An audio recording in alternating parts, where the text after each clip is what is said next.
Good morning, all. Welcome to our second Sunday in August already. Yeah.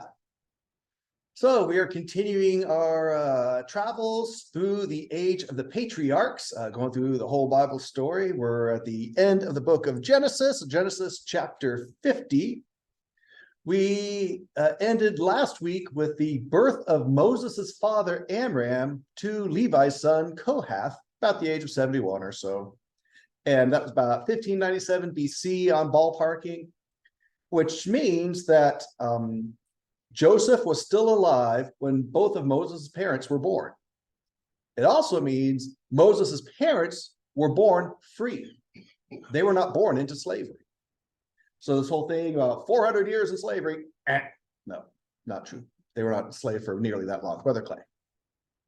We once will talk about the term slave, and back then, was it more like a sharecropper or indentured servant, but you still had your own household, your family raised, but it wasn't like, or was it more like the movies, where the guys are out there just carrying big heavy stones all day long, with what do you, and when you said born into slavery, what was it, what kind of slave? They didn't have their own freedom? Great question. And the answer is, in the state of the world at this point in time, in the 1500s BC, both existed. The types, and there are different levels and categories of slaves and conditions. And there's some differences in the Bible as far as some different descriptions. There were indentured servants who, and we have that here in America, who had an agreed time of service, after which they were freed. Time is up. And they could choose to stay. Leviticus talks about this. If he chooses to stay with you, okay, here's what you do if he wants to stay. And if he gets a family while he's with you, then takes all those different things are there for that indentured servitude. It was a big thing in America. A lot of people came to America, got their passage to America paid for by offering themselves in indentured service. You pay my ship fare to get across the Atlantic Ocean, and I will serve you for so many years, and then I'd be free after that. So there's that. There were also nations conquering nations and enslaving the locals that they captured. And so that happened too. And putting them to forced labor, that happened as well. Did you know slavery is still legal in the United States of America today? What is it? Slavery. Yes, well, it is. When you're talking about, passage over an indentured servant, that still goes on today. Yeah. And it's right, let's just say the big trucking company around here in town that night, they will pay for to go through the school or training or whatever, and your payback is you gotta work for them for X amount of time. Yeah. Companies do. Normal enlistment in the Navy, and I'll get back to slavery in America in a moment. Normal enlistment in the armed forces is 4 years. I had to do 6 years because of the extra training and schooling I was getting in the naval nuclear program.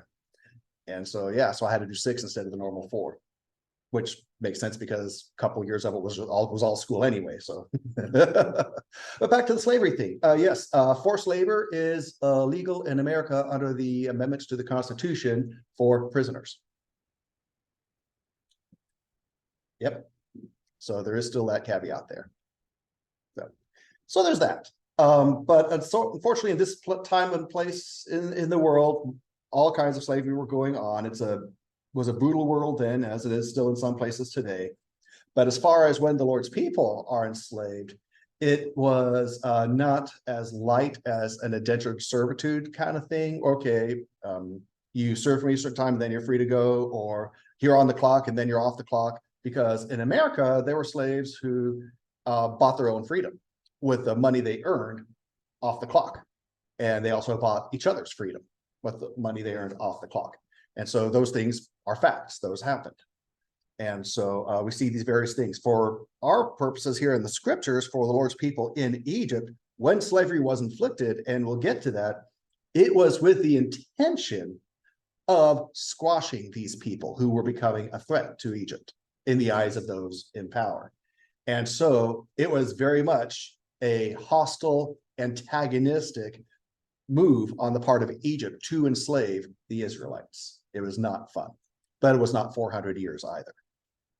There was only 64 years, 64, 65 years between the death of Joseph and the birth of Moses. We know the years that those took place. Some of these things, like the birth of Moses' parents, we know the lifespans of the men, but we don't know when the next generation was born. So these are my best estimates, and I'm taking their lifespans and kind of sliding them down. When's it realistic for Levi to father Jochebed, Moses' mom? When's it realistic for her to father Moses? And so we go on from there. So those are my best guesses, but it fits, it's plausible, and it works. And the slavery only happened a lot closer to Moses' time and not at the time of Joseph. In fact, the Pharaoh had no recollection of Joseph at the time that was first initiated. So yeah, it's a big topic, a lot going on with that, but does that kind of help clarify some of that for you? Okay. So here we are picking up in the year 1596 BC. Of course, getting our info first and foremost from the Word of God and getting some background details from Egyptologist David Roll, his writings, and his new chronology, kind of fixing some errors in the current Orthodox official chronology and lining things up right with Scripture. So in 1596 BC, we are in the last 5 years of Joseph's life. So we are getting there towards the end of Genesis 50 here. So Middle Bronze Age, level 2A, we have at this snapshot moment of time that we are looking at here, we have in China of the new Shang Dynasty, we have Emperor Wu Di ruling out of Yanxi right here. Wu Di. Yep, that is his title. And what's weird to me in my brain is these names of these emperors, just like, you know, how when someone becomes pope, they assume a new name when they take office. Same thing with Rome, with the Caesars, the emperors, they take on a new name. With the emperors of these empires in China, these names are given to them after they die. See, that would be so hard for me if after, to use an example, after Ronald Reagan passed, he was given the official name of this, and everything was retrofitted back to his time with that new name. But I lived through Ronald Reagan. I don't know who this guy is, this name, but different cultures, different concepts. Yeah, so Wu Di is the emperor who ruled at this point in time in China, in the Shang Dynasty. But back where our Israelites are in Egypt, we have a pharaoh going by the name Smenkhare Nebnuni. He is of the 13th dynasty in that second intermediate period after the end of the Middle Kingdom with the 12th dynasty and Joseph's pharaohs. And so now we're in this in-between period, kind of a lower point for Egypt before the New Kingdom is another high point. So 13th dynasty, that second intermediate period, and this is from a stone stela of his time frame, this Pharaoh Smenkhare Nebnuni. Here he is on the right, offering to the god Ptah, and this is on that stone stela carving there.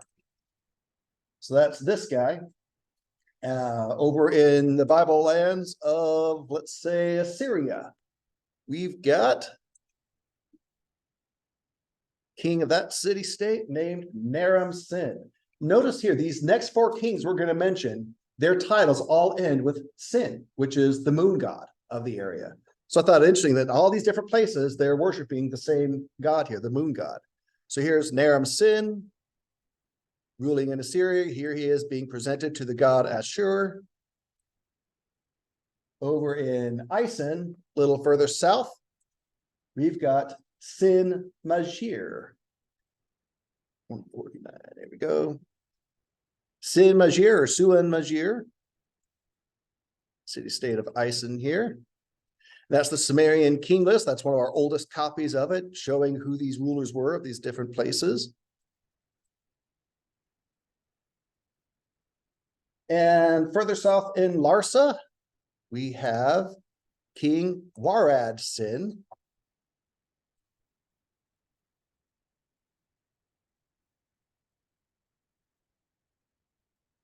And here's some stuff from his time frame. Again, this is after the death of Jacob and before the death of Joseph. All these items that we're seeing here.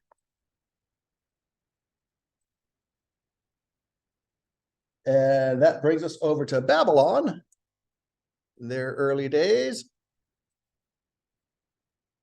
And their king right now is a guy named Apelsin. So Isin, Larsa, Babylon up here, and Ashur and Assyria further north, up in that area. Lastly, that brings us over to the Mediterranean, to the city-state of Byblos, being ruled by King Yakin-el. Byblos is in what the Bible calls Phoenicia, what we know as Lebanon. Byblos is right there by Beirut. And here's the promised land down south. So that's the state of affairs and who's where at this moment in time that we are picking up. So around the year 1596 BC, Judah would be about 108 years old. Joseph's now 105. Again, we're in the last 5 years of Joseph's life. Judah's son Perez, about 78. His son Hezron, about 65. His son Ram, about 7 years old. So we got 4 alive in the line of Christ right now. Now check this out. Let's go to one. So we'll show and tell here.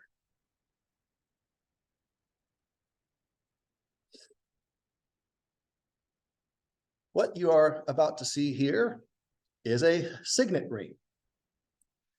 This is made of amethyst, and this is gold. So let's talk about this here. David Roll talks about this here. In one of the cemetery tombs at Joseph's palace there, and the graves that are right there on the property, excavators found this amethyst scarab. So it's this Egyptian thing, and we see the hieroglyphs on it. This is what's referred to as a scarab, and it's mounted on a gold signet ring. The hieroglyphs on the underside of the scarab here give the title of the owner. He's the ruler of Retinue. Retinue is what the Egyptians called the area of southern Canaan, where Joseph and all the family came from. So he's a ruler from that area. So it would be an appropriate title for one of Joseph's sons, maybe one of the older ones who was in charge of mining expeditions going down to Sinai Peninsula. But get this, here's what the actual excavator himself says. Manfred Bietak, the Austrian excavator, been there for decades, who doesn't know about or really believe the change in the timeline. But here's what he says. In the nearby tomb in this phase, attached to this mansion, has been found a scarab, late 12th dynasty, inscription, ruler of Retinue. Seal is made of amethyst, mounted on a gold ring. One wonders if finding it here indicates that this ruler lived here at Tel el-Daba, maybe right conceivably at this mansion. One alternative explanation, it's only hypothetical. It seems possible that this ruler of Retinue was a title that was bestowed on a high personality of Near Eastern origin, responsible to the Egyptian crown for regulating the trade and the expeditions into the southern Canaan Levant area during that transition period from the 12th to 13th dynasties. So even though he doesn't accept that this could possibly be Joseph, everything he just said describes Joseph. And so he admits the possibility here we're dealing with someone from the promised land who is a high official appointed by Pharaoh, administering this whole area, taking on responsibility for trade and expedition activities outside Egypt. And so this is very likely the very official seal of Joseph, the vizier. Yeah, found in there, or passed down to one of his sons, found with the tombs there on the land of Joseph's house that we're seeing here. And sadly, it's not even being recognized for what it truly is. So that's pretty cool, I thought. So what happens in 1596 BC? We get a new king in Assyria named Erisum II. He's the son and successor of the last guy, Naram-Sin. He's the last king in this line of rulers. Under Zoroaster I, he kicked it off. Same year, we also have a last king, Rim-Sin, the king of Larsa. Remember, while the children of Israel are in peace and prosperity and growth, the world around him is all shifting. We're down to the last king of Larsa now, this guy, Rim-Sin. Again, having that Sin moon god as part of his title as ruler. So here's stuff from his time frame. Again, we're in the last 5 years of Joseph's life here, when this guy's ruling and reigning. That's from way earlier. That's this guy, Rim-Sin. His sister, En-Anidu, was a high priestess of the moon god over in Ur. He took over as king from his brother, Warad-Sin. He began to expand Larsa, attacking the neighboring city-states, Uruk, Isin, Babylon. His city got so big, the other cities started to get worried about their growth. King of Isin, ruler of Uruk, chief of Babylon, they all campaigned against him, but he defeated them and just continued to conquer and spread. And so, yeah, so he was a pretty prominent guy, but still ended up being the last king of Larsa. Egypt, 1594 BC, we have a new pharaoh, Sehetepibre II. Not a whole lot on him. 1592 BC, we have a new emperor in China, Geng of the Shang Dynasty. Not a whole lot on him. Took over from his brother Woding, kept Yanshi as the capital there. Now this brings us, as we're running down, 1592, last year of Joseph's life. We have the last king of Isin, named Damikilishu, or something like that. So this is part of his seal. And he was known by a few different things. His standard description describes him, the farmer who piles up the produce of the land in the granaries. We've got him being described as the favorite of the god Ninurta, suitable for the office of priest, befitting the goddess Inanna. We've talked a lot about her. Constructed the storehouse, house with the pure rites for the god Mardu, son of On. A temple was constructed, the house whose residence is good, for the god possibly Ursupara, god Nergal of Ursupara. Dedication to Nergal of Apiak on a lion sculpture. All these crazy multiple gods that are happening here, again, while the Israelites are being faithful to the one true God in Egypt. So again, there's the big battle of all these different places, and we see that this will be the end of things as we know it. Lots of these places are fighting back and forth and get destroyed. We're going to kind of skip through all the details there. So yeah, that was the guy. This brings us to Genesis 50, verse 22, the death of Joseph. It's now 1591 BC. His older brother Judah, if he's still alive, he's about 113 years old. Judah's son Perez would be about 83, his son Hezron about 70, his son Ram about 12. So still got those 4 generations. So let's take a look. Genesis 50, pick it up in verse 22. Genesis 50, 22. Now Joseph stayed in Egypt, he and his father's household, and Joseph lived 110 years. Joseph saw the 3rd generation of Ephraim's sons. Also the sons of Mashir, the son of Manasseh, were born on Joseph's knees. Joseph said to his brothers, I am about to die, but God will assuredly take care of you and bring you up from this land to the land which he promised on oath to Abraham, to Isaac, and to Jacob. Then Joseph made the sons of Israel swear, saying, God will assuredly take care of you, and you shall carry my bones up from here. So Joseph died at the age of 110 years, and they embalmed him and placed him in a coffin in Egypt. And that completes the book of Genesis. So let's also take a look in Exodus chapter 1, verse 6. And Joseph died, and all his brothers, and all that generation. This is also mentioned in Acts chapter 7, in Stephen's message, Acts chapter 7, verse 15. And Jacob went down to Egypt, and he and our fathers died there. And Hebrews 11, verse 22. Hebrews 11, 22. By faith, Joseph, when he was dying, made mention of the exodus of the sons of Israel and gave orders concerning his bones. So Joseph knew the exodus was going to happen.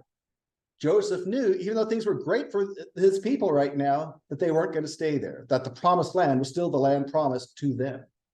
And he instructed them and made them promise that when they left, they'd take his bones with him and bury him there. And I love the fact that he says this statement twice. In verse 24 and 25, Joseph says, God will assuredly take care of you. Just as he knew the sufferings he had were actually God's provision, despite the sin of his brothers. This was God's provision for his people. Joseph had faith through that firsthand experience. Joseph had faith in the continuance of God's provision for his people. And so he knew the Exodus was going to happen. And he knew he needed to be buried in that promised land that would be provided.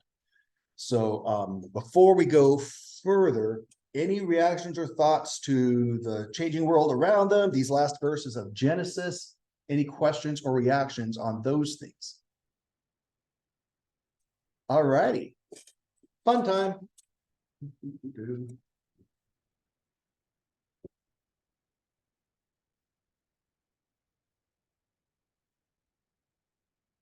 Well, I say fun time, recognizing that my definition of fun might not be exactly the same as y'all's, but that's okay.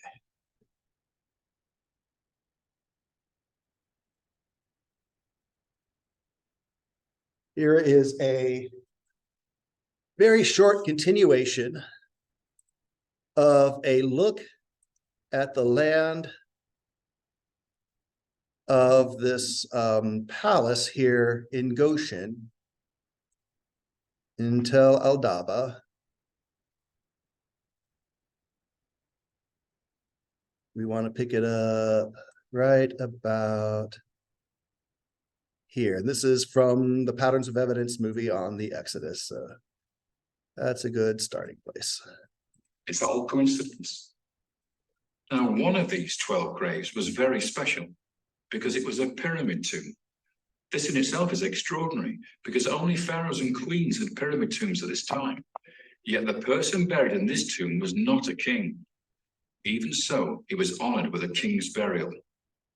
And inside the chapel of the tomb was a statue.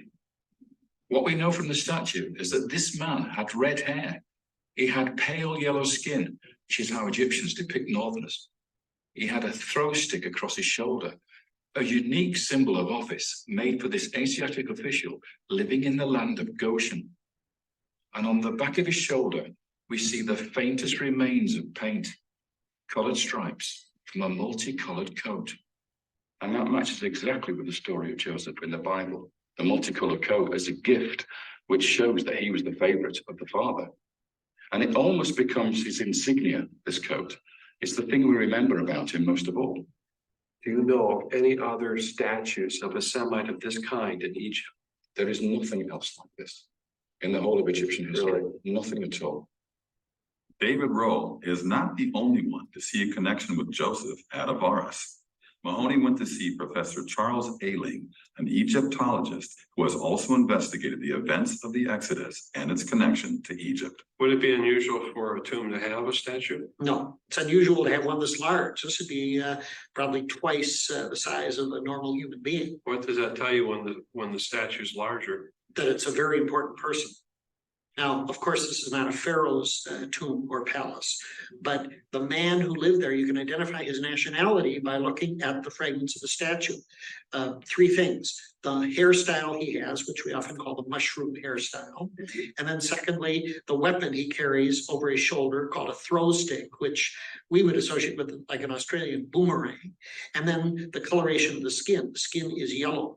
All those things indicate that this would have been a Syro-Palestinian. Dr. Ailing, do you think this is Joseph? Either it is Joseph or it's somebody that has a career remarkably the same as Joseph did. It's just an incredible thing to find this at this time period.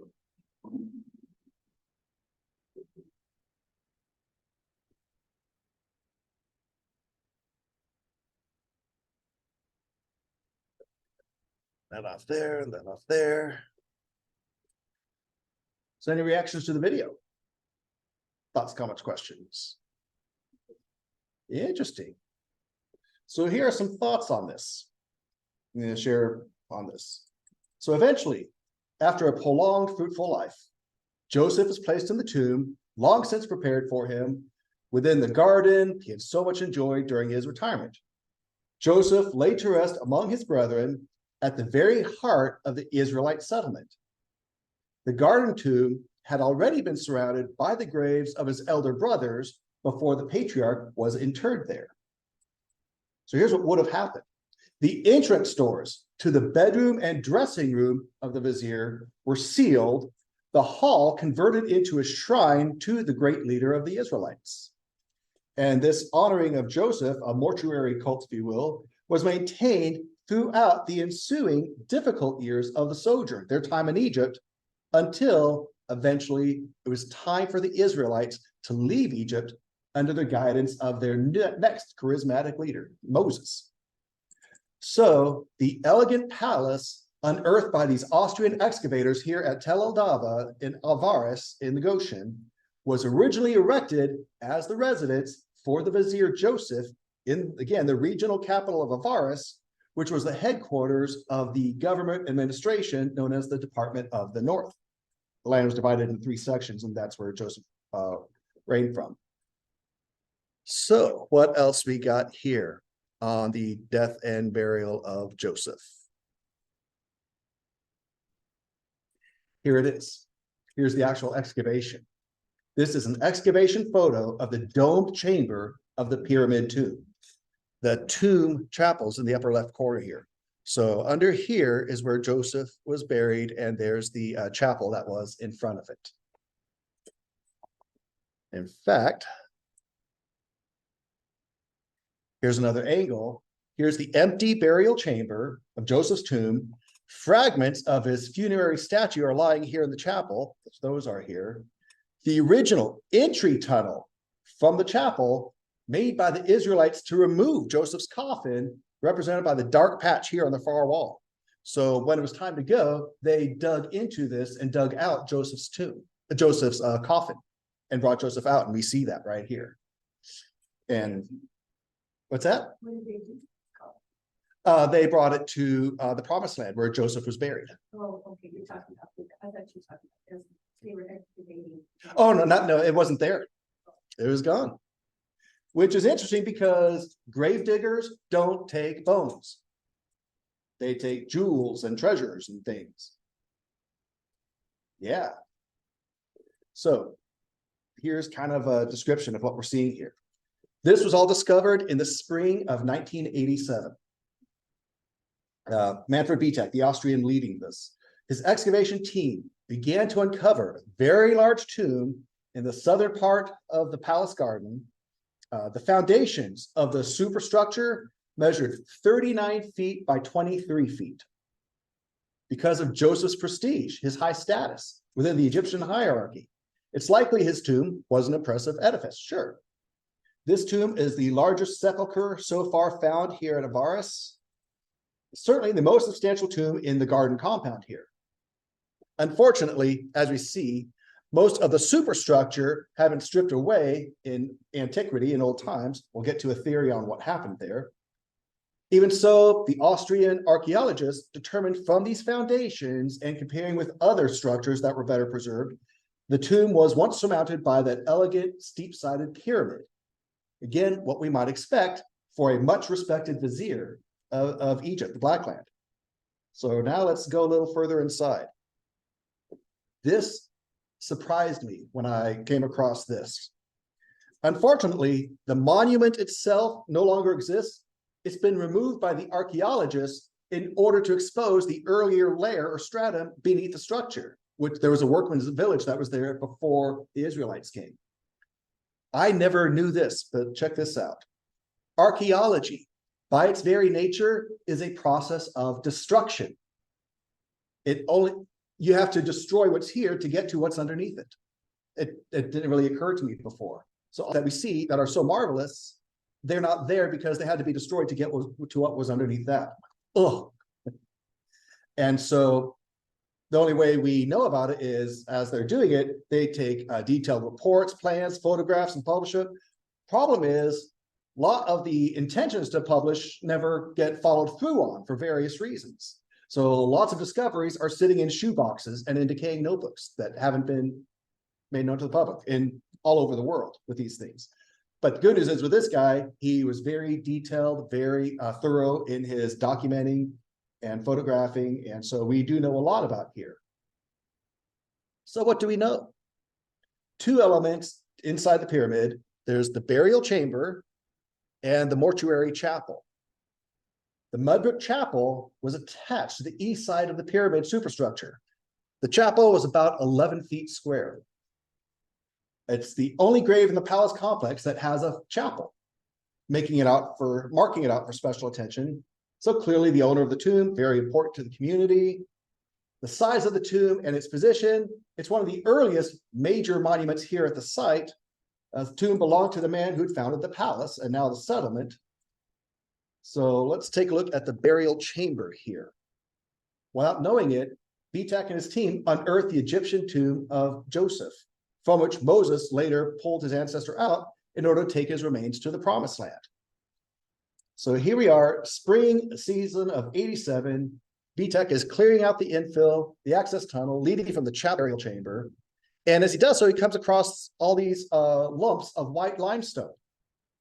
Then they start to realize these broken blocks are part of a large seated statue. Most of this twice life-size colossus has disappeared, carried off for use as building material for other things, but the head, neck, and shoulders remain.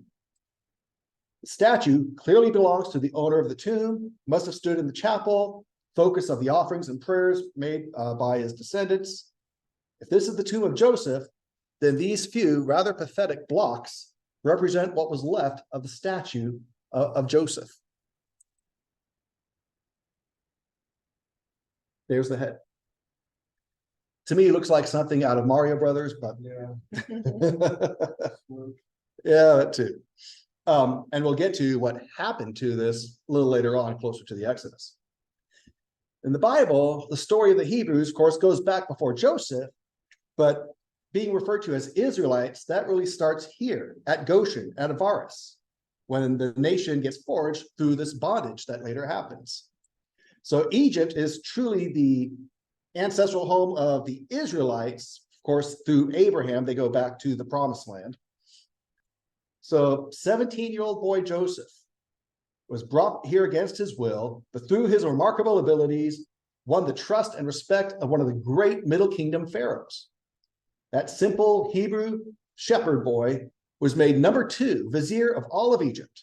And from that powerful position, started a program of radical changing to their farming and their hydraulics and their waterways and government reforms, totally changed Egypt.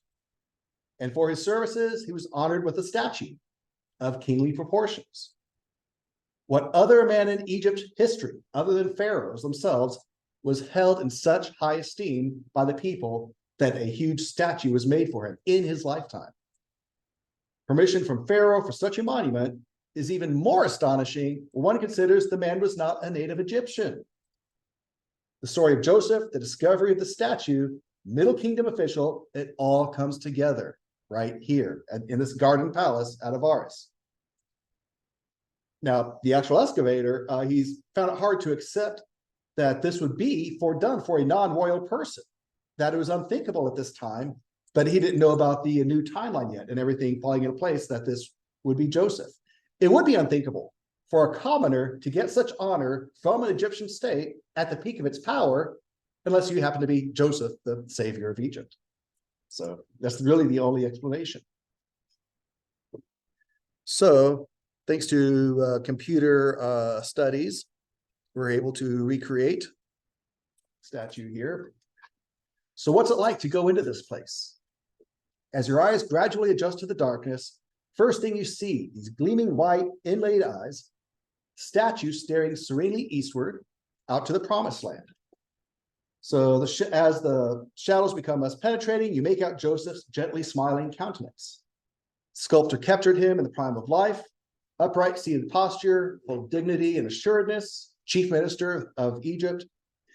As they mentioned, the face is painted in pale ochre. That was the standard pigment they used in Egypt to show the skin color of someone from the promised land. So, but even though he is from that area, he doesn't have a beard like pretty much all the other dudes from that area do, because he's clean shaven as he's a leader of Egypt and in their culture. The wig is interesting. His hair is red in this mushroom style as they described, not Egyptian. And again, he's holding that insignia. Pharaohs have a crook and flail, but Joseph has the throw stick, which Egyptian hieroglyphs is used to mark a foreigner. So this is a guy of foreign origins who's been completely integrated into the highest reaches of Egyptian culture. One other feature, of course, is the coat of many colors. Now, we all know the original got tore up, with the work of his brothers, but it sort of became his trademark afterwards. He who is the one who lives. And so where he was believed dead with the loss of all that, so this now becomes his trademark. And we see the striping and indicator. That's not typical Egyptian wardrobe. In fact, that's kind of what Joseph's been known for all these years, the coat of many colors.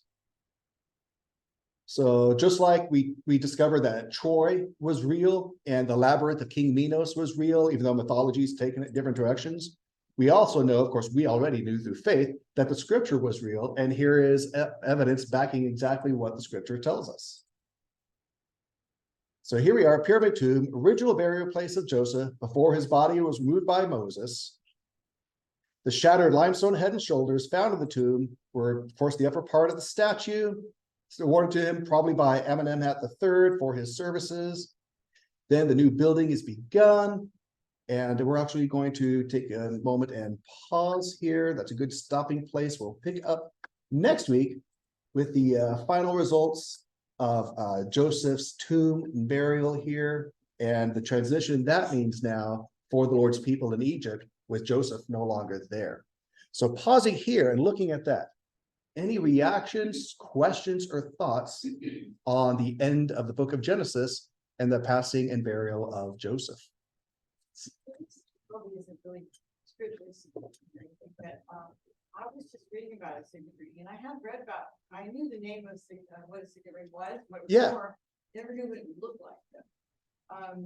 Do all signet? Well, what I want to know is, do you know what the top of it? Now, if that's the underside that we can see the writing, the hieroglyphs. What was the top of the ring? Actually, that was kind of not so much the underside, but the bottom, because the top was kind of scruffed. Let's see, what was that?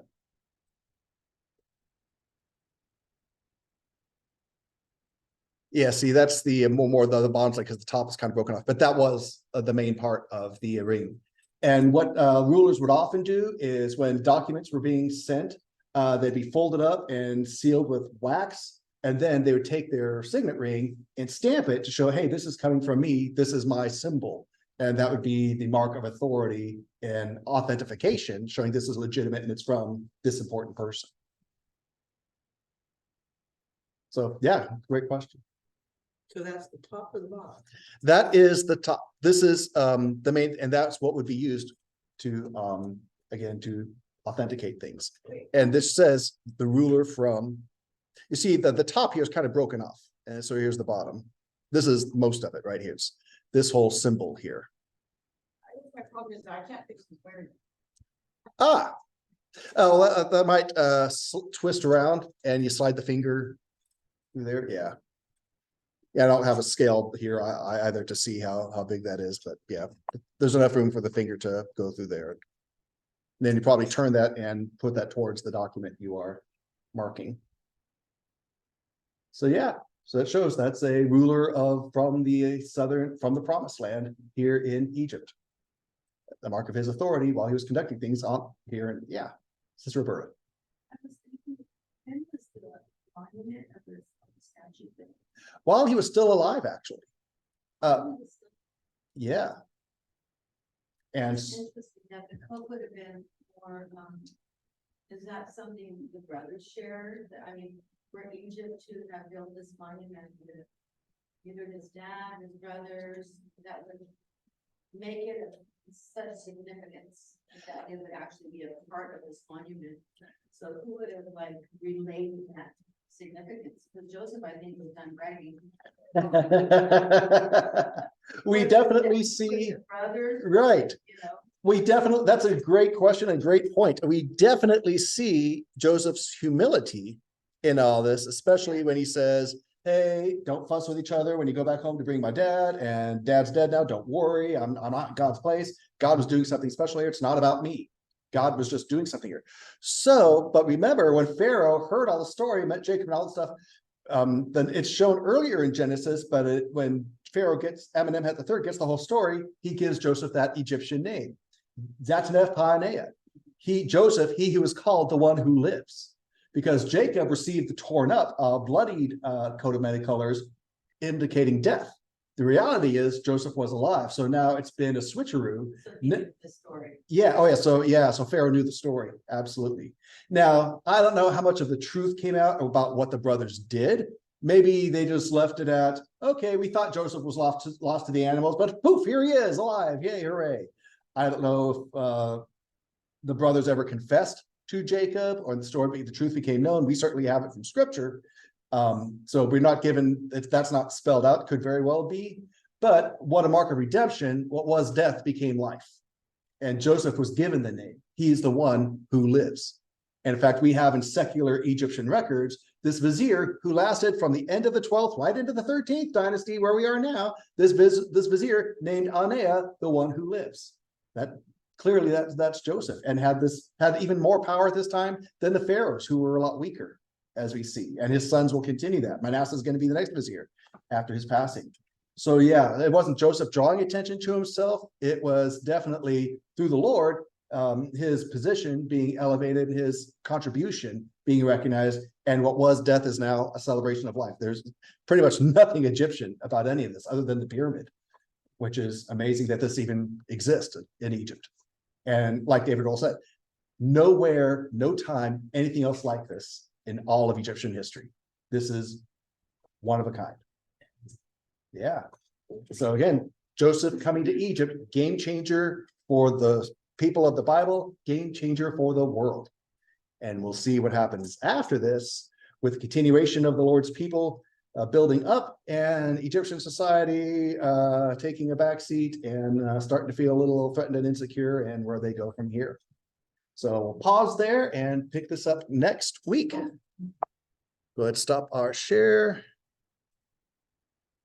And we'll stop our recording and get ready for our praise and worship.